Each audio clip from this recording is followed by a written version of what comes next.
Welcome back for a much overdue solar update video. I've had this video in the works for quite some time. Since last fall I started working on it and trying to gather some data and put together some numbers and some couple of graphs I was working on that I'll try to insert in this video. Basically I wanted the most straightforward video that has all the facts. And I don't want to sugarcoat anything. I'm just going to tell you how it is. If something's great or something's not great, I just like to lay it out there and let people make their own decisions based on that. So, to start things off here, solar in Minnesota, not probably the most ideal conditions compared to other places in the country. It does work very well, but there is disadvantages to being in Minnesota with solar. It's just a supplement power source. I mean, it'll never be a full replacement, not unless batteries and solar panels get a lot better, because it would take a lot of batteries and a lot of solar to be completely off-grid for everyone. If you live in a relatively minimalist type of way where you don't use much electricity, very possible. But in the more populated areas where people don't have as much room for solar, right now there's just not enough room for enough solar panels to power everybody without any other utility power source. So that being said, some numbers to back up that statement. An example here, our solar array here at our house in the woods, the best month of the year generally based on my numbers is May and June, where I'm seeing between 12 and 1400 kilowatt hours per month, which is pretty good. I'm not disappointed with that. And then in December and January, we're down to 135 and 226 kilowatt hours, which is like a fifth to a tenth. I mean, it's not much, mainly because for those of you that live in the Midwest, in the winter months, it's only really light out for about 7 hours a day, and I mean the first hour and the last hour of that daylight is not really optimal sun. Not only that, the sun is super far south in the winter, so especially if you're in a wooded environment, the sun is basically behind the trees. It never actually gets direct unobstructed light on the solar panels in the wintertime unless they're elevated pretty high. In our application, the trees obstruct the solar, I would say, from November to February. I mean, it does its job. I mean, from April to August, we're over 1,100 kilowatt hours of production. And then before that, March is around 1,000. February is 600. I mean, it drops off pretty fast on that side, and in the fall it goes. August is just under 1,200, and then September is 760, and October is 560. So I mean, when you enter the winter months, it's very noticeable when you have solar in a wooded environment, or if you live in an environment where you have panels on the roof of your house or a ground mount, any similar scenario where different seasons of the year change the angle of the sun.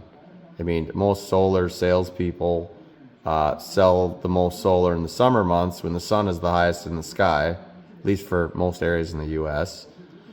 I mean, even the southern states see different hours of sunlight throughout the year.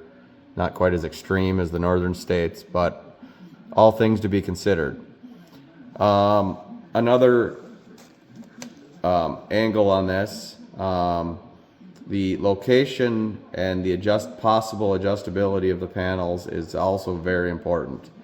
For example, our solar array did around 10,000 kilowatt hours the 2023 calendar year. Technically, we put it online in July of 22, but for easy math, I just started this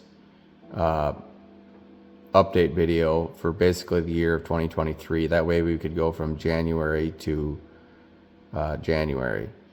I do have a graph made. It might actually start in 2022, but that's just for number purposes, just so you can see kind of what's going on there. So we did around 10,000 kilowatt hours in 2023. It was like 98 something. And then from the day of putting the solar online to exactly a year, it was exactly 10,000. So just for easy mathematical purposes, being within a few hundred on 10,000, we're just going to call it 10,000. So we did about 10,000 kilowatt hours this year, as I've said 3 times in the last minute, which averages out to about 416 kilowatt hours per panel. A little example here, the adjustable array that I put up, one of my other solar videos, that's out in an open area. There's no trees to the south of it for hundreds of feet. That system did 21,000 kilowatt hours, give or take. That was the last I talked to the owner of that system on its current status. That was what it was tracking for. It was a couple days away from a year, and it was going to make 21,000. That system is in an optimal location on an adjustable array, which is important. It does help. The exact same solar panels, and it is different inverters, which it's not complete apples to apples on the inverter side. But so I mean, I feel like his could actually be doing slightly better than mine beyond the calculation factor, because his inverters are sized really close to the maximum capabilities of the panels. So he might have a slight bit of clipping on his, where my inverter is actually slightly oversized, so I never see clipping. So you could say that I overspent on my inverter a little bit because it's a little excessive.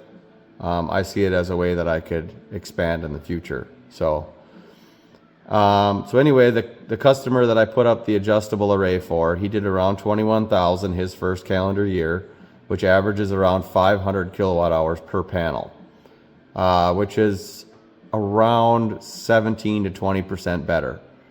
So I would say that the adjustable array that's in an open field, perfect scenario is, I mean, you could say easily 20% better, because if he did what I did on mine, I mean, I installed his whole system. I wouldn't change a thing on how I did it, because the inverters were well matched for the potential solar being put to them. But if you would have oversized them slightly just to try to get a little bit more out of it, spend more money to try to get a little bit more, I mean, it's kind of a vicious balance. You maybe could have got just beyond 20% better out of his than mine. So I mean, it's one of those, you could spend more to make more and hope it works out. So anyway, that's kind of the gist on production for the first year, on how we were doing last year, I guess, and we're kind of on track for a similar year this year. We've had kind of a non-snowy winter, which is great for solar. I mean, they do melt off. That's a big question people ask me. Do the solar panels melt off, or what happens when it snows? Well, we got 6 inches yesterday, and well, it hasn't really snowed all winter. I'll just say that first of all. We've gotten, yesterday was the 3rd snowfall of the whole winter, which is very abnormal for us. Usually we get a decent amount of snowfall, even if it's just a couple inches at a time. And most of it slid off the panels. I do have a broom with like a 20-foot handle on it that I use to clean off the solar panels. They will melt though, especially if it's 10 degrees is what I call the cutoff. At 10 degrees, the panels seem like they melt themselves off fairly quickly, but generally it takes 2 minutes to clean them off. So I just go out there with a broom quick or a leaf blower and just get as much off as I can. And once the sun hits them, it usually melts off whatever's left. This winter we haven't had much snow, so it hasn't really been an issue up until yesterday, I guess. I think the previous snowfall, it all slid off by itself, so there was enough wind. Otherwise, it does melt. So for those of you that were questioning that,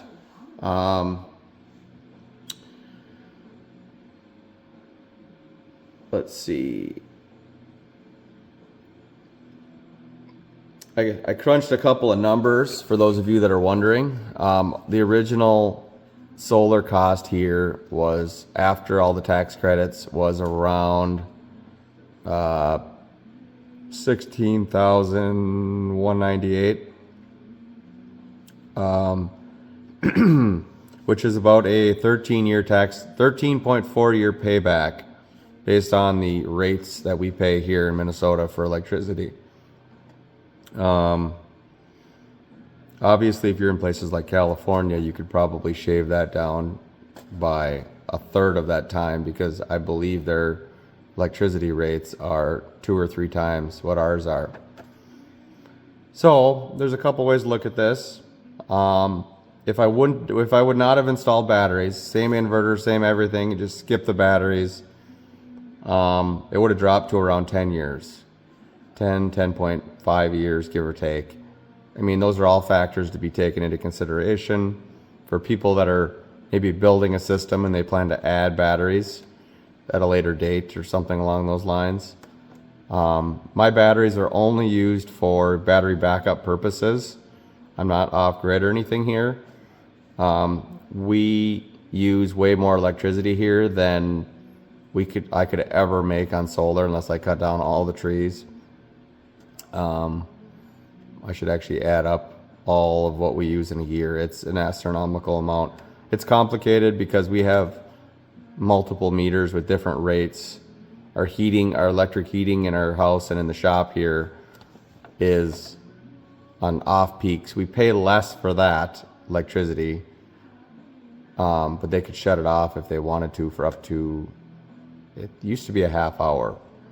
For those of you that don't know what off peak is. So, but by them being able to shut it off for a half hour, an hour, whatever, it's, instead of 12 or 13 cents a kilowatt, it's more like 7 or 8 cents a kilowatt. And the theory is, if they've got 100,000 customers that they can shut off just for an hour, they just picked up 100,000 hours of a certain amount of electricity that was being used. I mean, I see why they do it. It's beneficial for people that have a lot of electric heat. So trying to figure out what exactly we use in electricity for the whole year is a little tricky to actually break it down to kilowatt hours, because our electric bill is complicated. I'll just say there's a lot of numbers, additive, subtractive numbers, especially once you throw the solar in there. It's quite difficult to read, and it's not really beneficial for me to show any of them, because they don't really show the solar that well. Because for those of you that have solar, your solar, when on a sunny day, you're producing, let's say you're producing 10,000 watts of solar, but the house is using 8,000 watts of solar, or 8,000 watts of power. The house will use up 8 of that 10,000 watts before it even makes it through the meter. So the electric bills can be kind of tricky unless you have a big enough system to cancel out all of your usage. So I will show, I believe I have a graph made that shows our usage and our electric, what we still paid for an electric bill. I think I made a graph like that. I can't remember. It was a little while back. I'll have to dig through and take a look at that. But we would need at least 3 or 4 times as much solar here to completely wipe out our bills. But the whole intent of the solar here was to supplement our usage and maybe make ourselves a little more energy conscious in the process, and potentially try to find ways to save a little bit, because we use an astronomical amount, especially in the winter months. We have a lot of heating that runs off electric. And the worst months of solar just happen to be in those months. So I believe my one graph that I made should show this fairly well. But like in the months of May, June, July, August, we're producing as much or more than we're using for solar. So it has its place. It doesn't, I mean, for some people, the amount of solar I have would completely cancel their electric bills. It all depends on your consumption and how conservative you are on electricity.